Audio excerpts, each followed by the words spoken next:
یہاں تک کہنے کے بعد منظر بن زبیر رکا، پھر انتہائی دکھ بھرے انداز میں کہہ رہا تھا، اہل گرناطہ اور نصرانی حکمرانوں کے درمیان جو معاہدہ طے پایا اس کی اہم شرائط اس طرح تھیں: مسلمان امیر ہو یا غریب اس کے جان و مال کو کسی قسم کا نقصان نہیں پہنچنے پائے گا، اور جہاں یہ رہنا چاہیں گے خواہ شہر کے اندر یا باہر ان کو رہنے کی اجازت ہوگی۔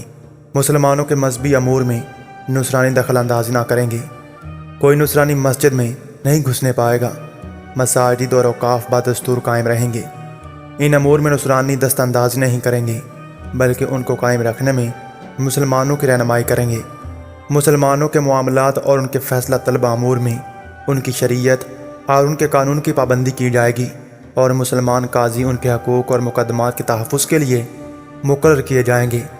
اس جنگ میں جن مسلمانوں کو ہسپانیوں نے گرفتار کیا ہے فوراً رہا کر دیے جائیں گے، اور جو مسلمان نصرانی قید سے شہر میں بھاگ آئے ہیں وہ گرفتار نہ کیے جائیں گے۔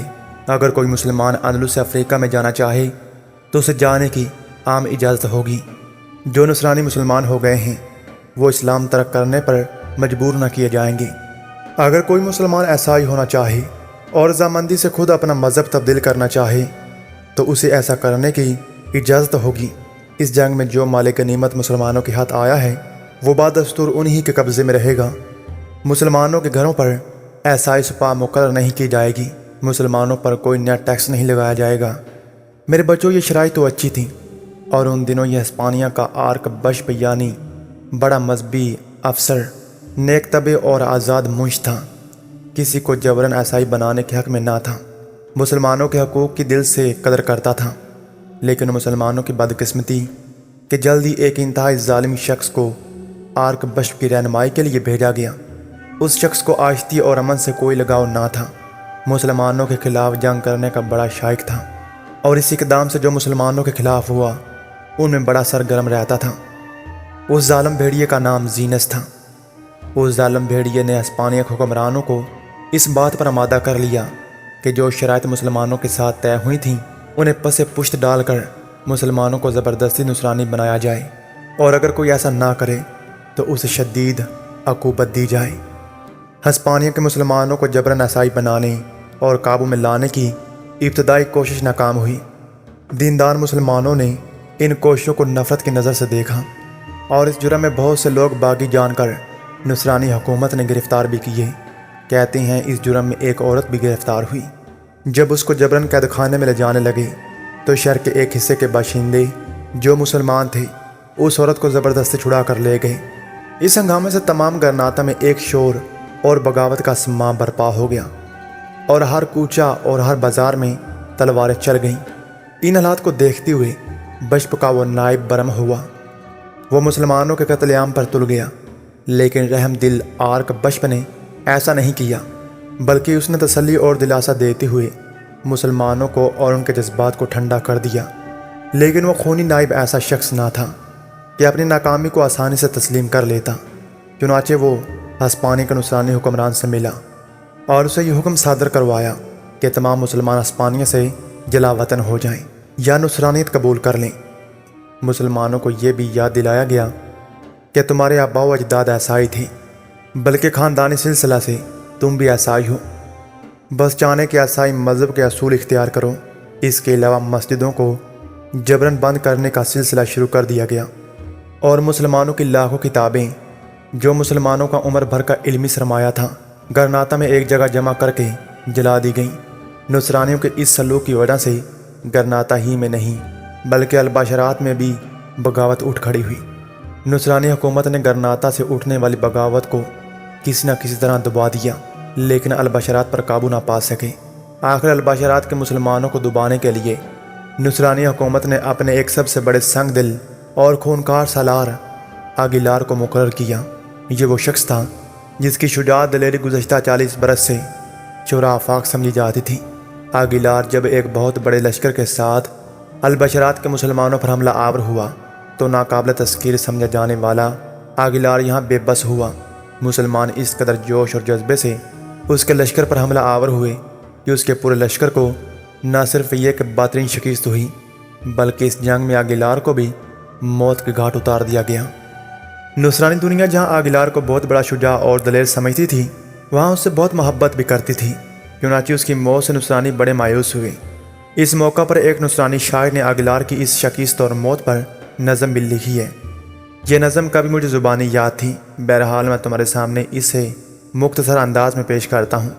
شاعر نے کہا تھا، وہ لکو دک بیابان جو دامن تمنا کی طرح دور تک پھیلتا چلا گیا ہے، اور جس کا ریگے سراب کی طرح شام غریبہ والوں کو دھوکہ دے کر بلایا کرتا ہے، اس کی گاج پر پہاڑ کی سنگ دل چٹانوں کے بیچ میں، جہاں کارک کے 1000 سالہ درخت اپنے قد و قامت پر کھڑے ناز کر رہے ہیں، راستہ اس قدر ناموار اور بے خطر ہے، نہایت احتیاط سے پھونک پھونک کر قدم رکھنا پڑتا ہے۔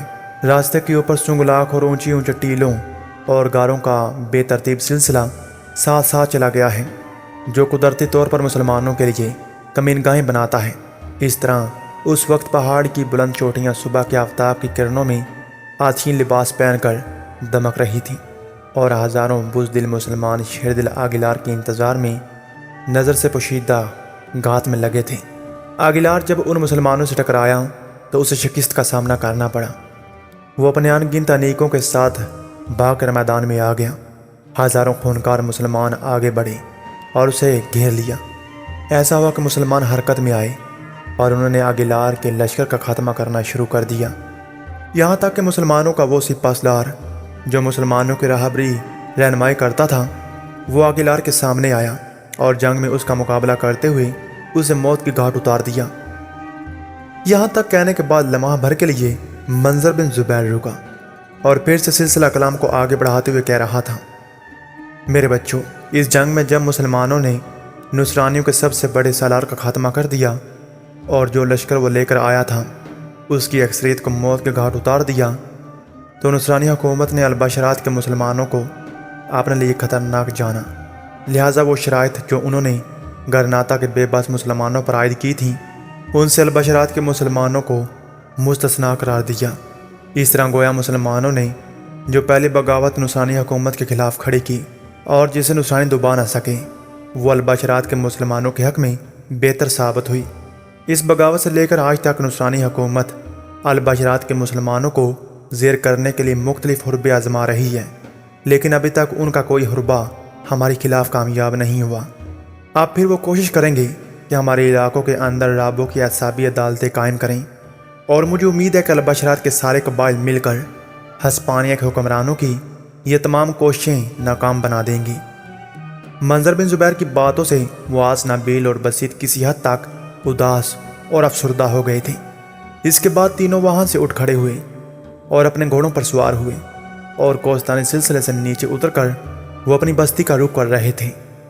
ایک روز خیر الدین باربروسا نئے بنائے جانے والے بحری جہاز کا جائزہ لے رہا تھا کہ اس کا پرانا اور انتہائی مخلص ملا صالح اس کے قریب آیا اور اسے مخاطب کر کے کہنے لگا، امیر، آپ نے اپنے جن جوانوں کو حسن کرسو کی ماں اور بہن کو تلاش کرنے کے لیے مقرر کیا تھا، ان میں سے 2 میرے پاس آئے تھے۔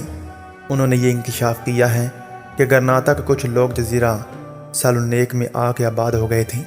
اس کا خیال ہے کہ حسن کرسو کی ماں اور بہن بھی اس جزیرے میں ہی ہوں گی۔ خیر الدین باربروسا نے کچھ سوچا، پھر کہنے لگا، اب اس بات کا ذکر حسن کرسو سے نہ کرنا۔ اگر اس جزیرے میں اس کی ماں اور بہن نہ ملی تو اسے بڑی مایوسی ہوگی۔ جب تک اس کی ماں اور بہن مل نہیں جاتی، اس وقت تک اس پر ایسا کوئی انکشاف نہ کیا جائے۔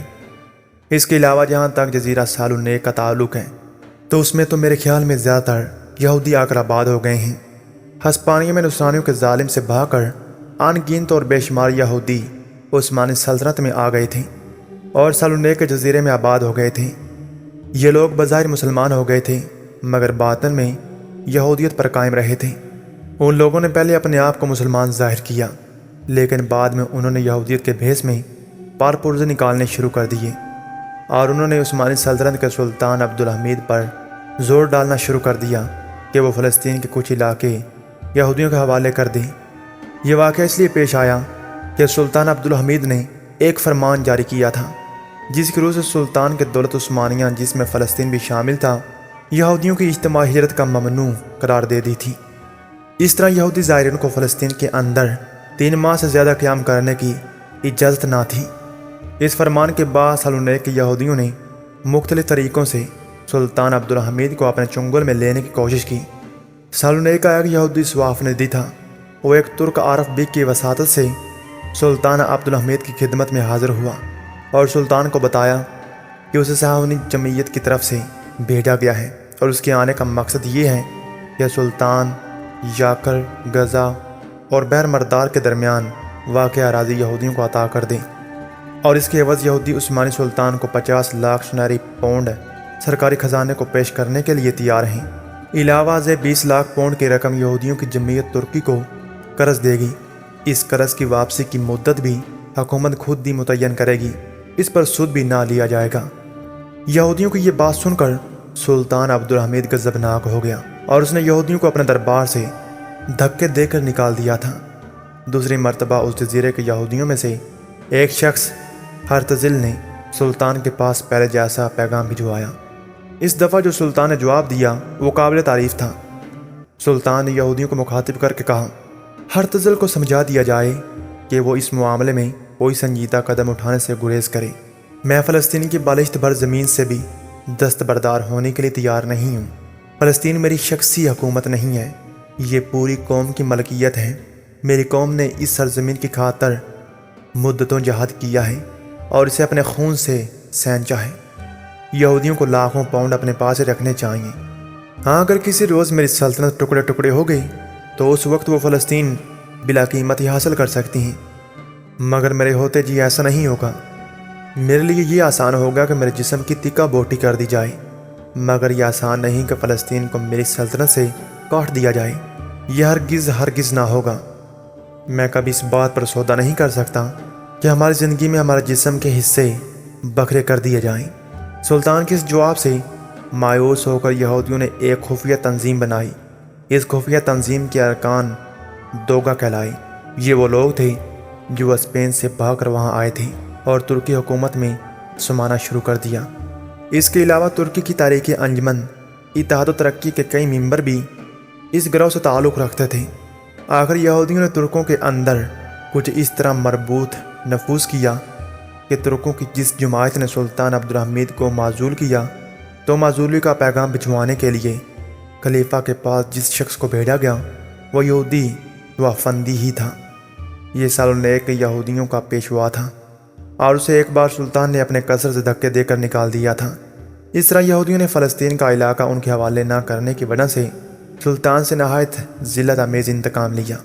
جزیرہ سالونیک یہودی اپنی تنظیم قائم کرنے کے بعد ترکوں کے لیے خاصے پریشان کن ثابت ہوئے۔ ترکوں کے اندر ایک ایسا گروہ شامل ہو گیا تھا جو بظاہر اپنے آپ کو مسلمان کہتا تھا، لیکن وہ اصل میں یہودی اور دوغا تھے۔ یہ گروہ اپنے مخصوص اغراض کے تحت بظاہر مسلمان ہو گیا تھا۔